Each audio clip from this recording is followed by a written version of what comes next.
Anna Beavon is an accomplished Raleigh fixture with an amazing event space here and also our chief of stuff at Sat Chats. Follow along as she goes from hearing us repeat ourselves a bunch to actually learning what Bitcoin is, why it's so important, and why it's the bottle of wine your gouvernement can't drink. Here's Anna Beavon. Welcome to Sat Chats, the Bitcoin podcast where we chat about sats. Sats are the smallest part of a Bitcoin, the same way pennies are the smallest part of a dollar. So with Sat Chats, what are we doing? We're building the world's biggest Bitcoin welcome center to serve as your gateway to generational wealth. If you are new to Bitcoin, we want to chat about sats with you. Satchats.com right now to grab your slot in the studio today. I'm your host, Stuart Bitcoin Maxi, who wears prescription sunglasses to protect you and your loved ones from my Bitcoin laser eyes. I'm your co-host, Chris, founder and CEO of Ithaca Hummus, proud multi-coiner and smash buyer. We would absolutely love it if you went ahead and smashed the subscribe button just like I smash buy Bitcoin. Give us a like. Give us some bells, some whistles, some whatever. 5 stars. 5 stars, yeah. All of it. Do it now. And what happens if you do it now and are among the first 999 plus one subscribers on YouTube? Well, we are giving away 1 million sats to one randomly selected subscriber once we've reached 1,000 subscribers on YouTube. And we're starting a live show at 10 a.m. Eastern Standard Time on Fridays on YouTube. So let's do it. Let's get there. Don't be subscriber number 1001. So today on the show, who do we have here? None other than the daughter of number 8 Keen, Miss Anna Beavon. So we are going to be answering Anna Beavon's questions about Bitcoin. But before we do, help our satillionaires get to know you a little bit. As you stated, I am Keen's daughter. I own the studio that we're in today. Ooh, big drop. Yeah. Background in politics, love puzzling. Yeah. 2 salient items about Anna Beavon is that her background is in politics and she likes puzzles.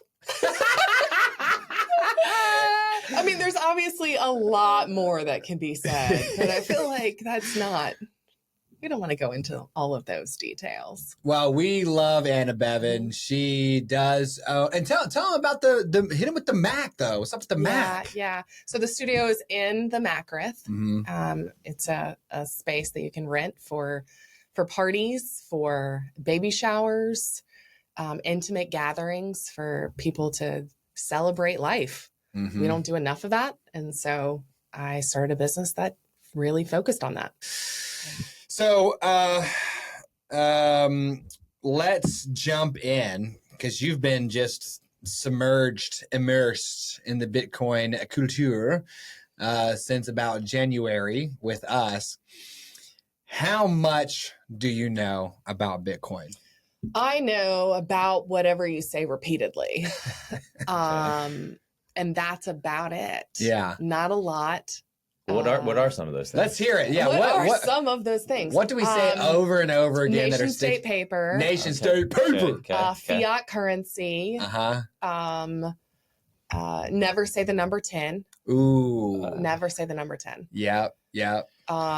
Even though my episode is like a multiple of 9 plus 1. But I'm choosing to think of it as 5 8s. Because number 1, 8 is almost as good as 9. Right. Plus, your dad was number 8, so you're 5 8s. Yeah. We need a 4 10s. Stuart's a numbers guy. Yeah. Very much so. Yeah. Very much so. What else? Nation state paper is probably the biggest one. That's the one that I will say that I use that phrase in real life.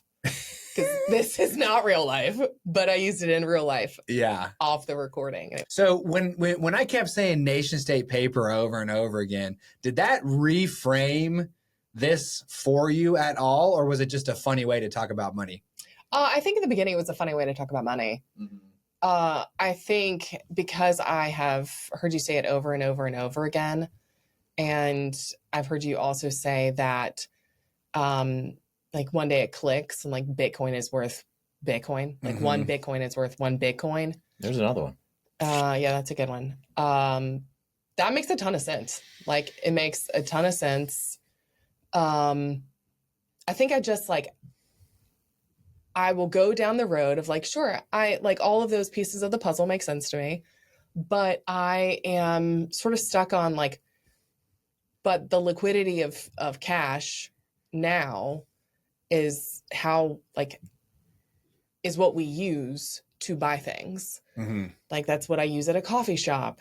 And like, sure, you can have some coffee shops that'll take Bitcoin, but I'm using coffee shop because that's less likely to make the transition. So it's interesting that you said puzzle, right? Yeah. Because we did learn earlier that you enjoy puzzles. I do. So it's almost, to me, it's like, is Bitcoin a 1,000 or 999 plus one piece puzzle for you to try to put together? Mm-hmm. And then when you finally put it all into place, like you'll get it, you know?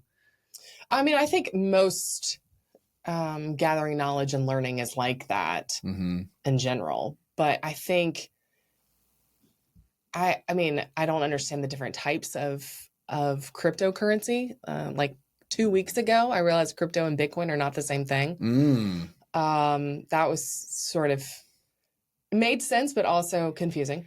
And then there's also just like, we live in a world where we use cash. Okay. Like the generational wealth aspect and the saving for the future makes sense, but it almost feels like, and you say Bitcoin is for everyone, but it kind of also feels a little bit like a luxury because you're using it for saving. And when being a millennial in the heart of like the dead center of millennial, like our generation is defined by debt. And so like when I paid off my student loans, I felt like I had to like hand in my millennial card because there's so many of them that are still paying off their student loans. So I don't know, there's a lot there. Okay. And thinking through like what the pieces that are still missing. Yeah. Okay. Do you feel, real quick? Yeah. Do you feel like you found the edges though? Like have we the past 6 weeks? I feel like we have the edges. You got the edges. I have the edges. Yeah. Okay. All right. So we have the sharp edges, the clean lines, Corners. the corners for sure. So let's do this then. Okay. Heard a couple of things. One thing I heard was that Bitcoin does make sense as a store of value, generational wealth type thing. Sure. I also heard, but I can't buy anything with it. And there was one other thing I heard, which is it feels like a luxury when you grew up in a generation that was just wrecked over and over again. You had the .com bubble burst. You had 9/11 and the war on terror. You had the I'm not financial. that old, but yeah. Okay. Well, I guess I am. I am too. Financial recession. 2008. Then you Like got that, like that all would that. say that era like fit more. Yeah, the 2008, Yeah. like, okay. So which puzzle piece do you want to talk about coming first? out of the balloon. Okay. Yeah. Do you want to talk about Bitcoin is a store of value and generational wealth? Do you want to talk about I can't buy anything? Or do you want to talk about it feels like a luxury? I want to go with it feels like a luxury. Okay. Hit that one. All right. So. And I think that will take us to the first point that you made. Okay, cool. All right. So this is my new technique when we have a multi-pronged sitch like that. Yeah, so I let's like go it. down, choose your own adventure over here. Yeah. So is Bitcoin a luxury? Well, when you put it the way you put it, kind of a little bit, because most of us are absolutely unable to save anything meaningful for the future, especially in our generation of millennials. And I do believe Gen Z, which comes after us, they're already like feeling the same way. Sure.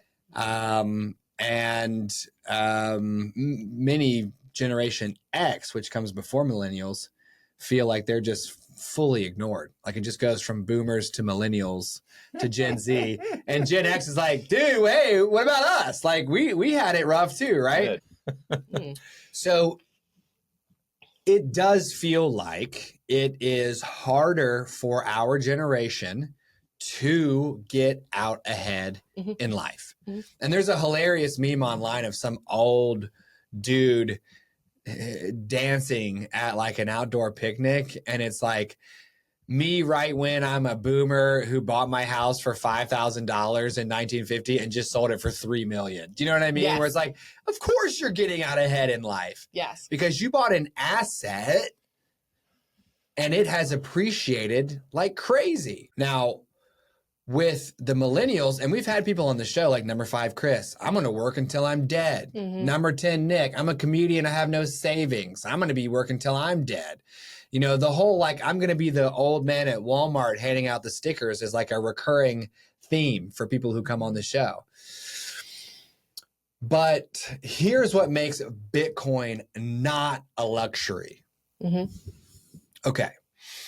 Let's imagine we consider the normal array of assets available to us as millennials. Do you and I have enough wealth to store our value in commercial real estate?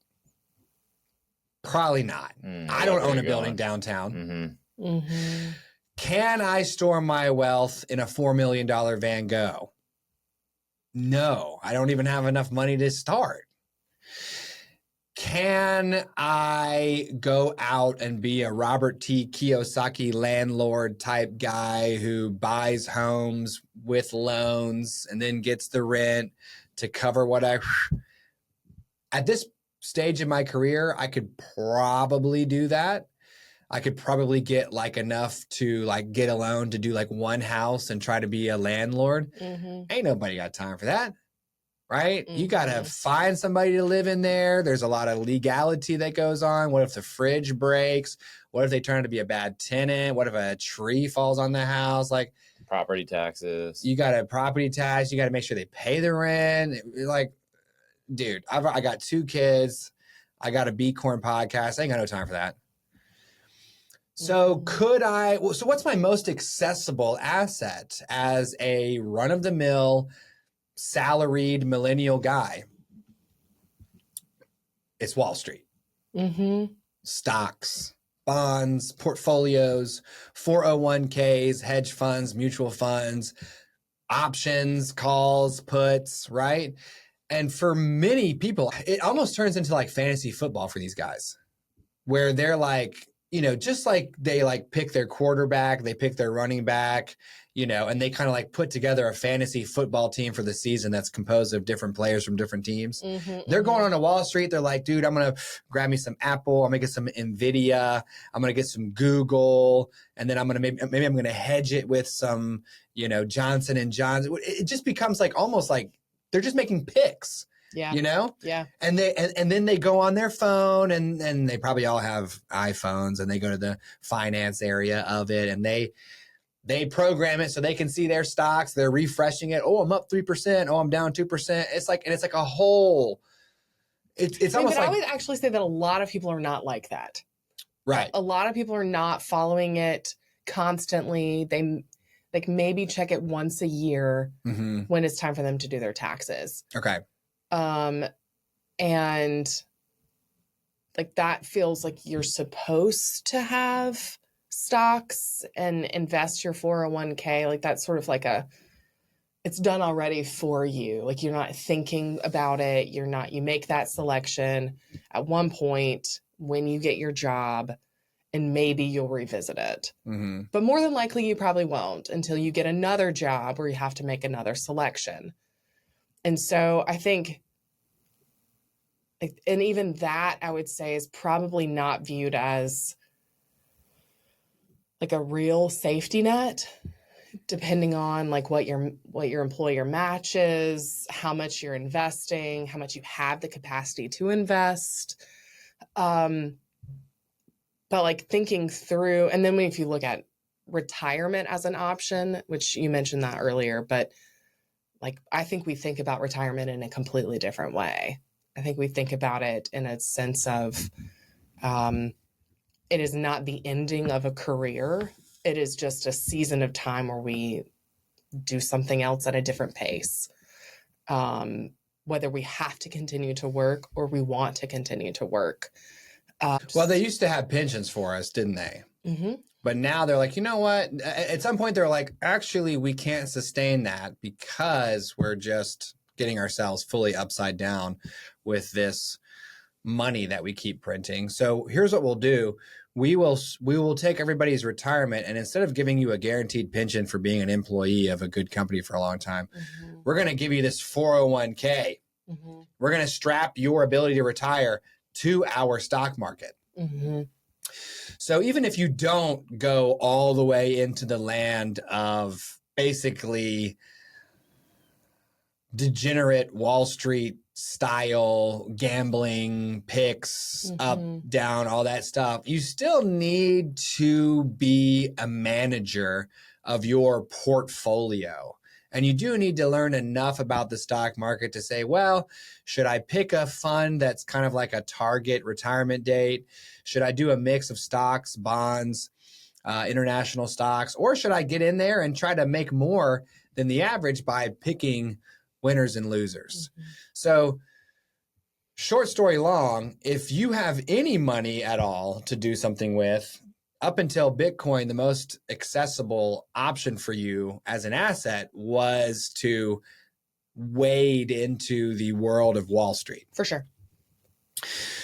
Now that we have Bitcoin, all you need to do is take whatever leftover money you got lying around and put it into Bitcoin.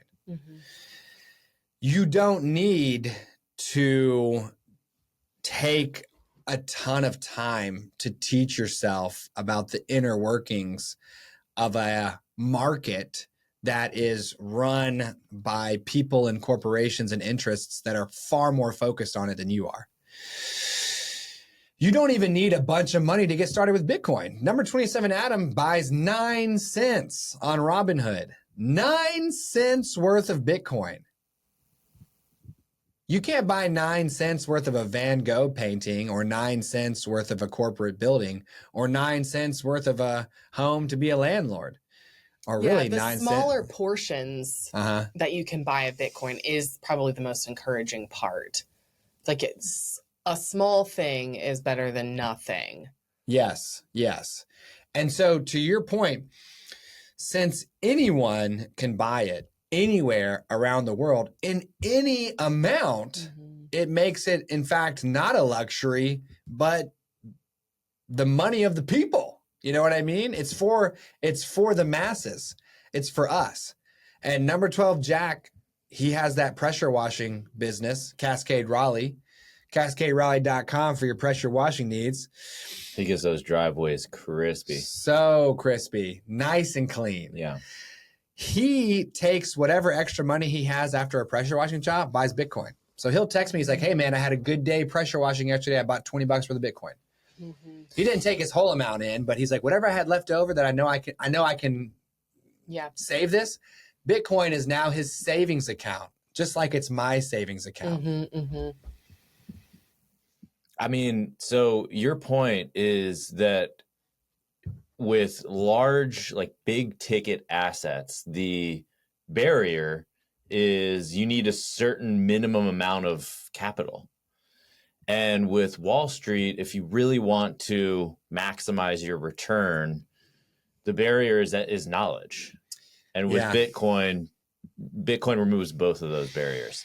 And I would also say, like, the idea that Bitcoin is a luxury, I think maybe what you're really saying is that having spare cash, having extra money left over to invest in anything at all is a luxury.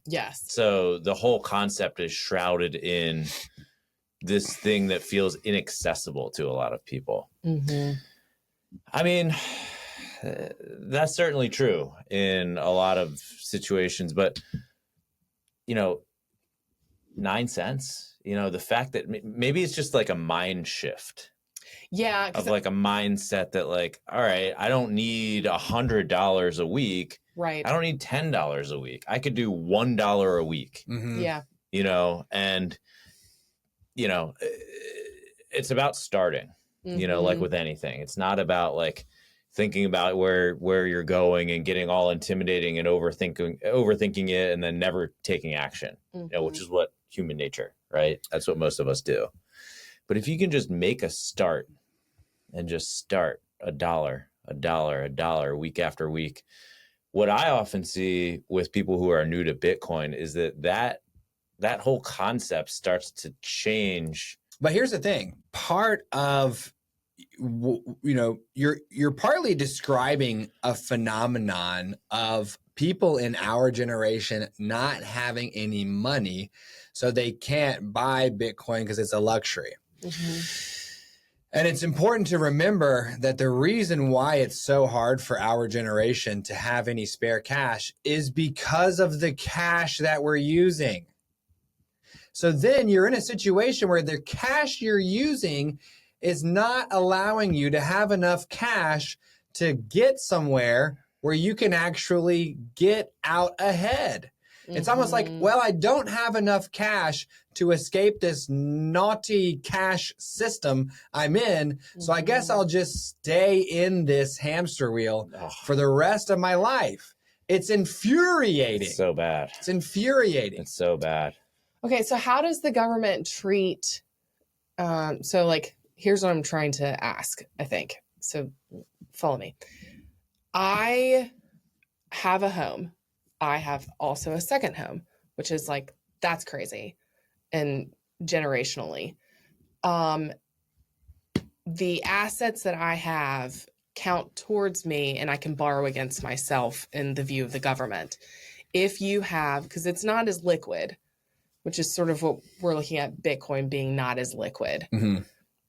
If you have a lot of Bitcoin, can you borrow against yourself to exist in like, oh gosh, yes. Okay, tell me more. Pristine collateral. Bitcoin is the best collateral ever. Okay, keep going. Say more. I mean, okay, so as I think about that, you probably pay a higher interest rate on borrowed money that you Yes, because you'll have to do it now. Well, I just think that the industry of Bitcoin-backed loans is in its infancy, whereas like home equity lines or like, you know, refinancing a property or a home that you have, you can get a probably a lower rate. On a Bitcoin-backed loan, it might be 12, 15%. Interesting. Yeah. But what you can count on is the appreciation of the Bitcoin that you're also continuing to hold, even though it's being used. It basically goes into like an escrow style account. And then you get wired money from the lender. And you've got a certain amount of time to pay that off. You pay interest payments or you don't pay interest payments, depending on the loan that you choose. And then at the end of that, you can pay it off. Or if Bitcoin has gone up in value, you can refinance the whole thing. So, I mean, yeah, you can borrow off your Bitcoin. Are people doing that like in mass amounts? I mean, I do it. Oh, nice. And number 31 Victor was doing the whoa out of it. Yeah. Yeah, 100%, dude. Yeah. So your home will go up in value and you can have your collateral against it. Bitcoin goes way up in value. And so even though it's in its infancy, you know, there's all kinds of stuff you can do with Bitcoin to refinance your loan at the end of the loan because your Bitcoin has gone up so much that you just keep rolling. And there's now companies that are offering mortgages. And as the value of your Bitcoin goes up against your mortgage, the rate of interest that you pay on your mortgage goes down. Oh, interesting. It's like we're at the absolute beginning of Bitcoin as pristine collateral. But even 6 months from now, 9 months from now, some of those interest rates will become more favorable. You know, right now trying to say it's risky so that they can get a better percentage on it for themselves. Right. But as the regulations change and the different, FASB account, all this stuff, like you'll be able to go and put your Bitcoin up real nice and easy. Can you also do other types of cryptocurrency? If you want to get into a place where we don't recommend you go, yeah. Your mom is the one that says it. Bitcoin is Bitcoin. Crypto is kryptonite. Mm-hmm. So Bitcoin is a decentralized currency that no one controls and everybody controls. Crypto is just like fiat. It's something that a company makes, just like the government makes. They control the supply, they add more, they subtract, they change it, they change the rules. You can change the rules all you want over here. Mm-hmm. Fiat currency and crypto, you can change anything you want. Mm-hmm. And even the stock market and stuff. Like, guys, we're shutting down the stock market today because it's going down too much. Do you know how many times you can shut down Bitcoin if it's tanking? Zero times. 0 times. Yeah. Bitcoin, you cannot change the rules unless everybody agrees. Here, you can do whatever you want, right? So we talked about, is it a luxury? No, not really. Because if you have any money laying around, you should put it into Bitcoin. So how do you feel about that? Did we address that? That makes sense. Like, it makes a ton of sense. I think maybe once like you have a wallet or you like know how to do it, then it feels more approachable.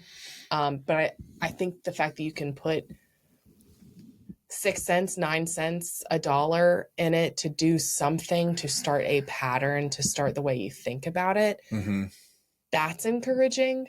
So I would say, yes, it helps. So we do recommend a less convenient approach, which is taking Bitcoin into self-custody. Mm-hmm. Since Bitcoin is your money, we want it to be yours. Mm-hmm. And that does include downloading a wallet to your phone or to your laptop and setting it up. Obviously, they guide you through the setup. And if you've ever downloaded a banking app or a social media app or any app at all whatsoever that requires a username or password, you can manage it. You really can. Yeah. Because we're not in the land of bare metal Bitcoiners anymore. We are in the land of apps and self-custody. And so that does require some extra steps. But in exchange, you get a money that doesn't suck. Now, if it's not, if that's too much, like number 12, Jack, he set himself up on Coinbase. Yeah. He set his girlfriend up on Coinbase. And now she buys $20 a week automatically. She doesn't touch anything. It just does it every single week for her. And she can feel confident that she's putting aside a little bit that she's not going to miss anyways. And it could turn into hundreds of thousands of dollars a handful of years from now. Yeah. So, as much as Chris and I, as Bitcoin maxis, want you to use an exchange like Bitcoin Well, where you literally cannot leave it with them, or maybe a platform like River, where or Swan, where you can leave it with them, but they're like, hey, you should take it. You should take it yourself. Mm-hmm. We also recognize that for most Bitcoin beginners, Robinhood, Coinbase, maybe Jack Mahler's is Strike, I think, or even Block, right? From the one dude, the Twitter, Jack Dorsey, basically download an app, connect your bank account, and then you can buy Bitcoin. And they're like, well, here's your Bitcoin. And it's just kind of on the exchange until you decide that you have learned enough about Bitcoin and want to pull it off.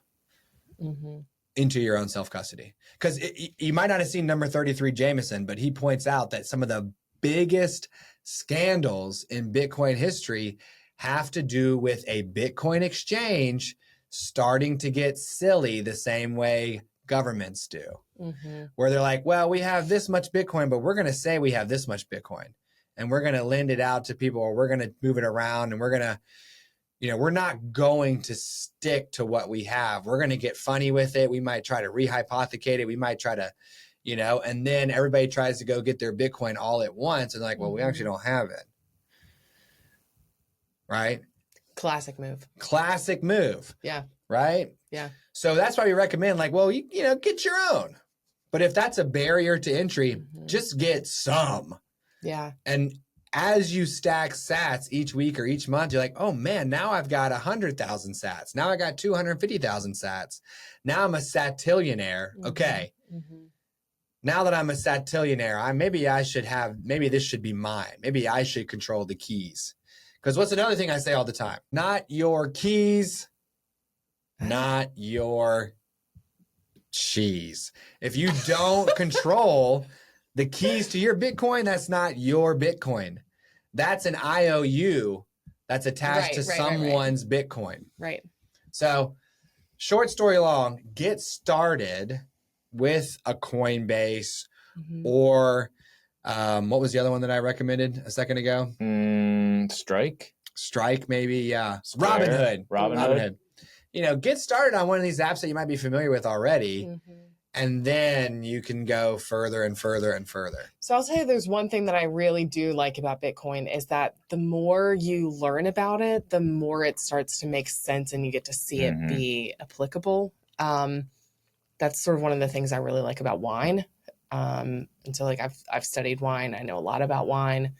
And it feels like there's never an end to what you can learn, because you can always go to a different region or go to a different country or learn about a different aspect of wine. And it feels like Bitcoin is a little bit like that. Like I started reading the Bitcoin Standard and had to stop because I was very bored. Oh, so bored. I get excited when I read it. I like it. It was really painful, and I think it's because I didn't have any like pre-existing schema for it to like connect. Attached to. Correct. Yeah. And so I think I'll like try to pick it up again to see if it clicks in a different way. I will say that I audiobook everything. And my mom's, when I say I've recently read this book, she will say, did you read, or did you listen? Which is read, listen. And I get trolled by my mom for listening to everything. And so maybe this guy's voice was not the best. So we'll give him another chance. If your voice is bad and you're talking about something I have zero knowledge about, it's a double whammy. I love Saifedean's voice. And I love Saifedean. Saifedean, please come on my show. Let's jump on this wine for a second, okay? Sure. Can I pull out an empty bottle, pour water into it, pour red food dye into it, bottle it up, sell it to you as wine, and get away with it? No. No. No. You can't just make wine by cheating your way to that end product. Right. You have to have the land. You have to have the grape plants. You have to have the husbandry and the stewardship of. You have to have some nice weather, right? And a lot of patience. A lot of patience. Yeah, because it takes years. It takes years to develop these. Yeah. You have to have skilled people to determine how to take care of it, how to deal with a vine that might be sick. When do we harvest it? Now that we've harvested, we've got to do what? We've got to mash it up. We've got to distill it out. We've got to bottle it up. We've got to let it just friggin' age. Sit, time, and temperature. Right. So there is a lot of proof of work in wine. When you have a nice vintage and it's from a beautiful year and the conditions in that region were favorable, and you crack it open, you let it breathe, you pour it out, you sup on it, like you can tell a lot of hard work went into this wine. For sure. Same deal with Bitcoin. While the nation state is just flooding the market with more food-dyed water that they're calling wine. The rest of us are working our butts off for Bitcoin. You've got to get a computer. You've got to understand how to mine. You have to redline that sucker. You have to cross your fingers and hope you win the Bitcoin lottery and that your computer guesses the right number first, right? You got to broadcast that to the network. You got to wait for so many transactions afterward. Then you get your Bitcoin. Then you got to go sell some Bitcoin, or you have to exchange it for US dollars so you can keep paying the people that you're buying electricity from. If you are a node, you have to have your little buddy online with your copy of the spreadsheet with all 1.1 billion transactions. And every 10 minutes, you got to look and say, did all these transactions, are they valid? Those are all valid. Yep. And then yep. You know what I mean?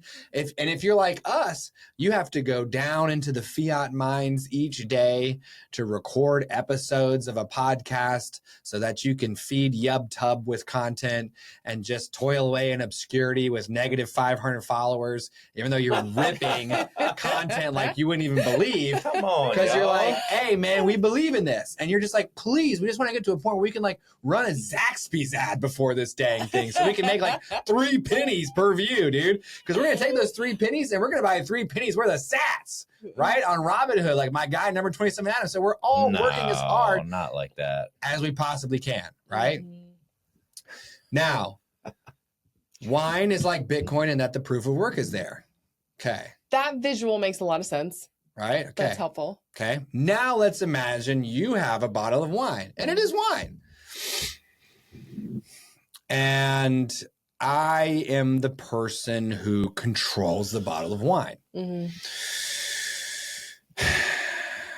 I uncork the wine. I drink half of it.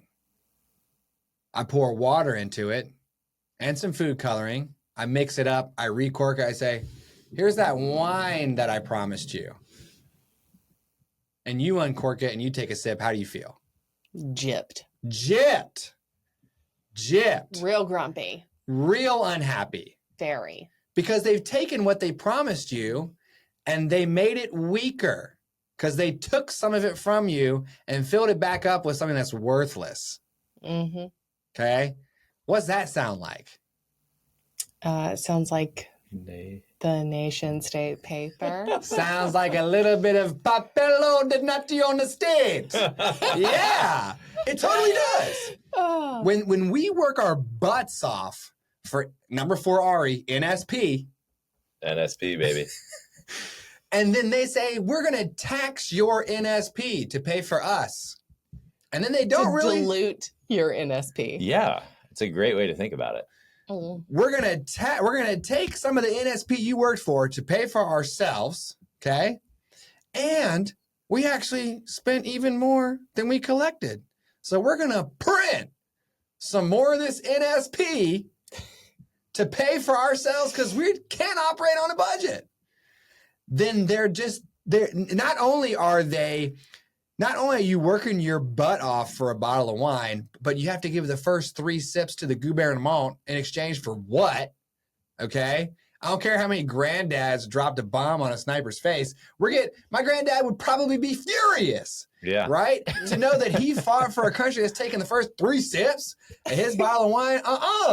That's my bottle. Not only are they supping on that, but then and you're like, dang, I really hate giving my first 3 sips to the nation state, but I guess it's okay. Yeah. Out the bottom, they're draining wine out the bottom. and they're filling it back up with just some thin.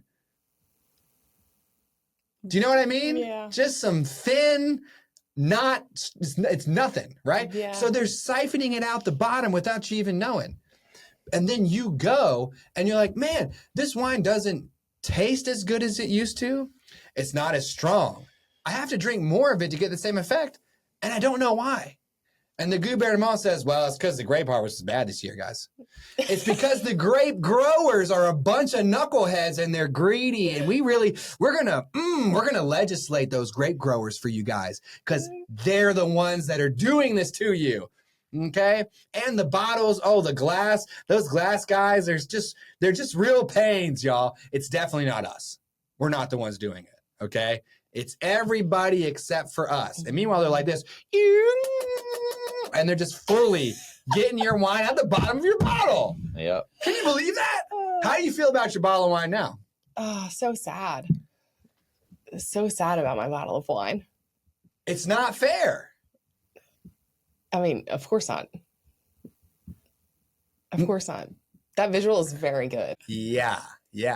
That dilution is infuriating. It's disgraceful. It means that it means that our nation state is asking us to value it, and it's not valuing us in exchange. Well, I think that most of us would agree that we already understood that portion of it. Mm-hmm. Yeah, that does make me real hot. Real hot. So, is it accessible to everyone? Yes. Does that make it a great store of value at any purchase point? Yes. Can I buy stuff with it? Not really.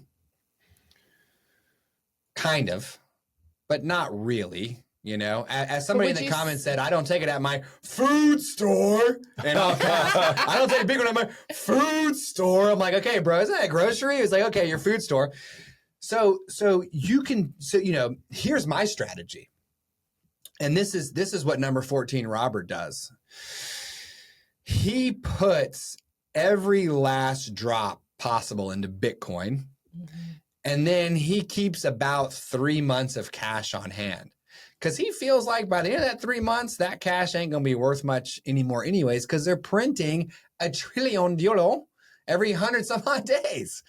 So he tries to minimize his dollar footprint while still leaving a percentage on top that he can use in his daily life. He's just protecting the lion's share of what he's been able to produce through Bitcoin, right? So it's almost like a 99% Bitcoin, 1% cash. And if he gets to where he has more than 3 months worth of cash, he takes that piece, puts it into Bitcoin. He's got like a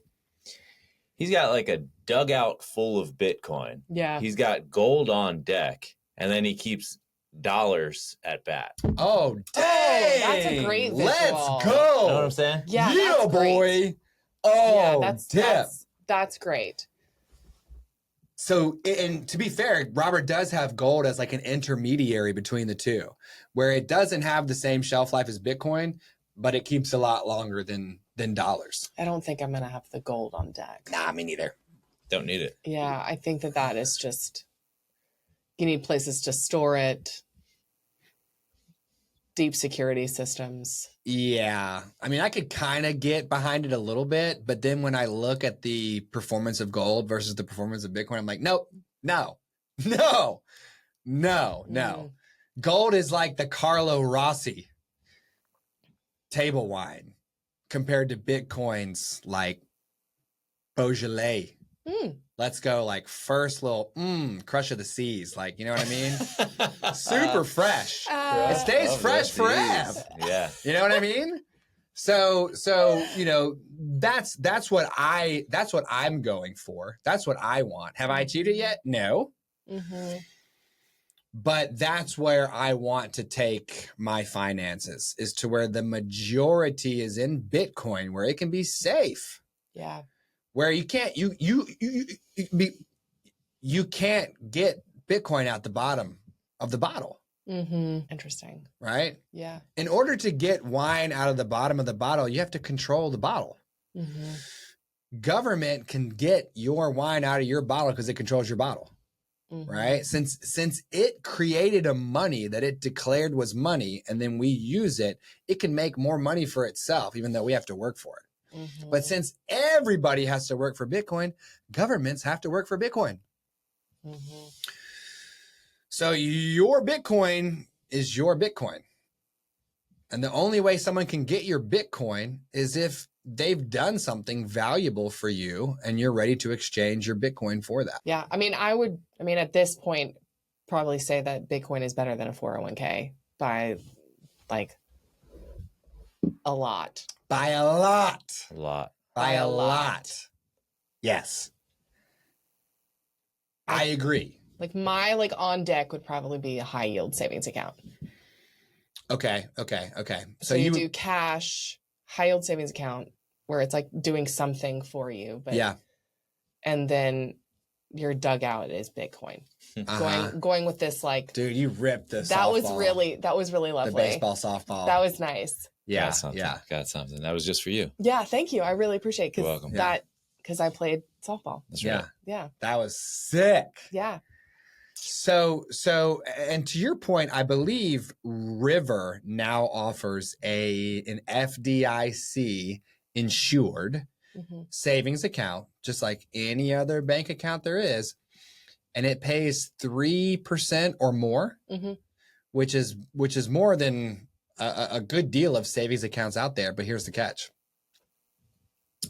The 3% that it pays you on your cash money is delivered to you as sats. So your on deck cash could be earning Bitcoin for you. Oh, that's interesting. Wow. Yeah. That just got exciting. Isn't that really interesting? Yeah. And personally, I want to explore this for myself because I'm like, man, I'm looking at my Siku. I'm like, I'm getting paid, 1% on my savings or something like that. Like, how about triple, but it's Bitcoin? Yeah. Because then even that little pittance of sats coming, that trickle of sats, the value is going to go. Woo. Meanwhile, the 1% paid in fiat is going to go, right? Yeah. So that's interesting too. So you have your, you could have 3 months of pocket cash so that your automatic drafts, your subscriptions, whatever kind of just automatically comes out of your life can be handled. Your groceries can be handled, right? And to an extent, you could try to put as much on a credit card as possible so that you can just pay it all at once and get some rewards or whatever. As my brother likes to say, congrats on the points. Congrats on the points. Yeah. Yeah. Which they're debasing, by the way, but that's another episode. So you could have, you got your 3 months cash. Maybe that's your pocket cash. Sure. You have some cash in a colder storage, let's say. Maybe it's in that River account that's stacking sats for you, which is elite. And then your dugout is just Bitcoin. Just solid, strong. Don't mess with me. Can't drink me. Okay. Right? My Bitcoin. Right? Right. Man, that's energizing. Dude, dugout on deck. That's really good. And one day, the dugout's going to be Bitcoin. The on deck is going to be Bitcoin. And the at bat is going to be Lightning. That'll be the Lightning network, those quickie transactions. Yeah. Yeah. So I still think we're going to need cash. Like in that scenario, you lose all cash. Yeah, get rid of it. Yeah, but we still live in a world where we still need cash. Right, but if we can make our own tap to pay network, you tap to pay just fine today, don't you? Just dude. You don't go, okay, here's $22, sir. Yeah. And they're like, oh yeah, okay. Here's your change. Ain't nobody do that. You know what I mean? Yeah. So you're tapping to pay, whether it's your credit card or your phone. Yeah, that's fair. If I build a tap to pay network that's every bit as easy, but my money's good, you're gonna come over to my side, guarantee, right? So we'll get there. But for now, your cash is in the batting, box. So let's recap this conversation because it was a very good one. Yep. So we had Anna Beavon here today, owner of the Macreth, aka the Mac, aka your destination in Raleigh for meaningful events. Oh, that was beautiful. Also, effectively, our studio manager and, as we say, our chief swoosh officer, because she basically swooshes up all the stuff that needs to get swooshed. I like chief of stuff. Chief of stuff? Way better. I think chief of stuff is fun. You like it better than chief swoosh officer? Well, I think that falls into chief of stuff. Okay. I mean, chief of stuff is also has this, political twist to it. Yeah. Chief of the. Oh, it kind of sounds, it's a play on chief of staff. Yeah. Oh my gosh. You didn't chief of stuff. Yeah, you didn't get That's what you meant? Yeah. Oh, bro, I caught up. I'm usually the one lagging behind, but How did I not see that play on words, I don't dude? know. I don't know. That's a beautiful play. That's a beautiful Yeah. play. Chief of Stuff. Yeah, just a change of a letter. So Anna Beavon is Sat Yeah. Chats' Chief of Stuff. And we covered her background in politics, her love for puzzles, her faithful replaying of my dad style repetitions, such as 1 Bitcoin is worth 1 Bitcoin. The big heavy was nation state paper. And you know what? I hope one of our first t-shirts when we open a shop says nation state paper, or maybe it says nation state paper, comma dad. Like, get at me, dad. I'm going to say it. Whether if I want to say nation state paper, I'm going to say it, dad. Yeah. So we talked about the fact that Bitcoin felt almost like a luxury in the age of the millennial, where we are in a cash system that is designed to keep us cash poor, which means it's hard to get out of cash into an asset where we can be safe. And it's this horrible, disgraceful, enraging hamster wheel. And the only way out is to realize, well, you know what? I don't need a ton of cash to get started with Bitcoin. I just need some. $10, $20, $50, weekly, monthly, sporadically. Just put some in there, for goodness sakes, because it's not a luxury. It's a necessity for everyone on earth to stack as many sats as humanly possible right now. Get your share of the network now.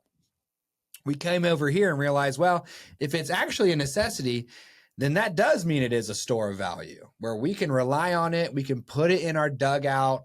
We can have a deep bench full of heavy hitters, and every single one of them is called Bitcoin. And I love that you were like, you know what? This is actually better than a 401k. You better believe it is. Yeah. And then at the end, we realized, okay, but it's still not a medium of exchange, and that's fine. Because at this point, we're so pissed that they're sipping our wine and then siphoning it out of the bottom that we don't care whether we can buy stuff with it or not.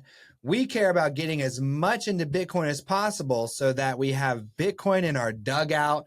We've got some cash on deck. Maybe it's in a Bitcoin interest-bearing account. And then we've got cash in the batter's box. And that's fine. You know, maybe not more than 3 months worth of cash because it's all melting. Now, you talked about liquidity.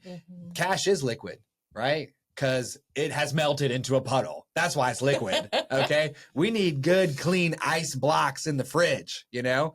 So that's kind of a really interesting strategy that we can take when we approach Bitcoin. Now, you don't need to go out and do all this immediately, but if you are in control of your finances and something has clicked for you on this show, go ahead, okay? The rest of us that, you know, might need to reach a consensus, let's just keep chugging along and putting everything we can into Bitcoin. So, great conversation today. Let's test whether we've convinced you of the value of Bitcoin by making you an offer. But before we do, we want to make sure we don't make that very important choice on an empty stomach. Let's get a little bit of transition. I a love brain that. break. Let's get something in the belly. Can you remember which flavor of Ithaca hummus you chose? The beet one. Lemon beet. Lemon beet. Yeah, I can almost smell it already. The color. Yeah. So let's dive in. Okay, Anna Beavon first. Fat glob. Nice. All right, Chris. This is healthy, so I'm not gonna be shy. Yeah, with the woven wheat. Yeah, so good. Cute. Big old glob. Ready? Ready. Let's go. Wow.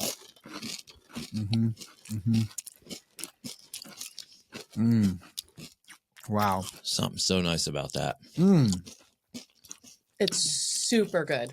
Yeah. A little sweet, a little lemon kick in there. A little winky. Yeah. Because of lemon.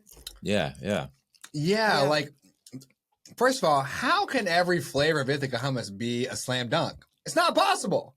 Except How are they all this good? I don't know. You're literally not making a mistake. They're all delicious. I've tried every single one on this show. Uh-huh. Every single time, it surprises me how tasty they are. Yeah. Yeah. The classic Ithaca hummus and the lemon beet both have like this zing or zest or lemon pop of something's there, right? Yeah. It's like And- sharpness to it. The classic kind of rides it out to a nice, clean hummus finish, but this kind of dips into a little bit of that earthy beet flavor. And then You know what I mean? And then it cleans you up in the end. Man, that's tasty. Yeah. I think this one is also really good with vegetables. Yeah. Like really good with Celery with vegetables. that? Celery in Yeah. particular. Killer. Okay, Yeah, so I big have fan. 2 pieces of trivia for our Satillionaires. Number 1, Mm. find the episode where we use not only the woven wheat, but also other items to dip into the hummus. Mm. There's only one episode where we have dipped something other than woven wheat Okay. into the hummus. Tell me which one it is. Put it in the comments of Anna Beavon's episode. Number 2, Anna Beavon is number 8 Keen's daughter. Tell me exactly which hummus he tried on his episode. If you get the answer right to either of these questions, Oh, I we don't will know do a if I even YouTube remember. short just for you. Yep. I don't Okay. remember what he did. I do know that he said that Ithaca hummus could hold down the center of a charcuterie board. Yes. And we do you hold feel? it down. Do you I second? I totally agree. Yeah. Yeah, I think that especially the lemon beet flavor, because it adds color to your board. Mm-hmm. It's outside of the regular cheese's color. Yep. Yeah. Yeah, so it adds some color. Really and- draws the eye. Absolutely. Mm-hmm. Absolutely. It does. So, Yeah. Ithaca hummus lemon beet. Buy the dip. This tub is yours. Let's make you. Anna Beavon her offer. All right. So, as a small token of our appreciation for being here in the studio with us today, Yes. we'd like to offer you your choice between $50 US. Oh, yes. Also known as 50 pieces of garbage. Oh, man. Oh, that. Okay. Or wow, the price of Bitcoin has jumped. The exchange rate did. has jumped. Okay, so or $50 worth of Bitcoin, which if we look at the Clark Moody dashboard, we can see that the exchange rate for Bitcoin is $84,350 for one Bitcoin, or 1,186 sats per dollar. 1186 times 50 is 59,300 sats. Or $50. What's it going to be? I'm going to go with the sats. Yes! All Let's go. Come on, high Yep. five. Yeah! Good one. Dish. Serious high fives. Will you snap in the. Bam! Thank you for coming on our show. We loved having you here. It was great to be on this side. Yeah, I'm glad I could be on the show. It was fun. Yeah. If you made it this far, give us your value for our value. Smash the like and subscribe on YouTube. Do not be subscriber number 1001. Subscribe now to get your chance at our Satillionaire giveaway. We will also unlock a live show Friday mornings at 10 a.m. when we reach that 999 plus 1 subscriber level. If you want either of those things, all you got to do is smash that subscribe button. And remember, Sat Chats is for educational purposes only and should not be construed as financial advice. Also, our guests' views are their own. See you on the next one, Satillionaires.